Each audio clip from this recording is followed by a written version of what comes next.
Естественно, друзья, мы делаем кişi adigen abzazı tıkkı. Daptarını yazındana adigen attı olan естественно, друзья. Dostlar biz bugün adigen attı olan tınızı очень оңай. Size sonunda tübesini sızamız.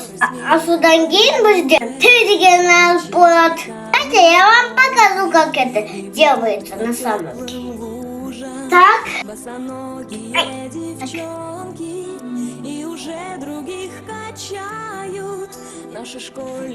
Вот видите, друзья, у нас получился Т.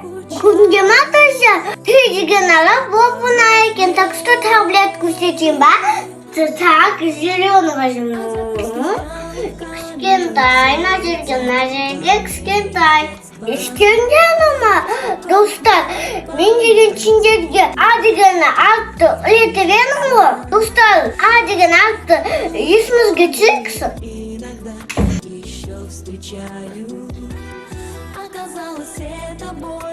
Міне, достар, А деген атты есімізге түсірдік. Енді қасына Т деген атты жазамыз. Мне дуста қандасы бізде зәне А, Т. Сонда бізде ат деген сөз шықты. Сосын ма достар? Енді аттың қасына табыл А деген атты жазып көрейікші.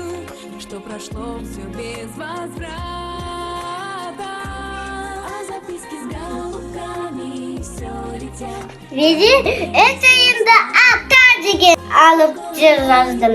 Ата деп жазып, Ленің алдында, друзья, өте оңай. Сосын атаңды қуантасыңдар. Самая красная буква, тасбақа, немесе тау. Достар, бұл түсіндермен бізді екі А, Т деген алыпты өлендік. Үйде қайталандық, друзья. Келесі сабақта кездескенше. Достар, сендер лайк басыңдар, комментарий, лайк. Я всех люблю. I love you.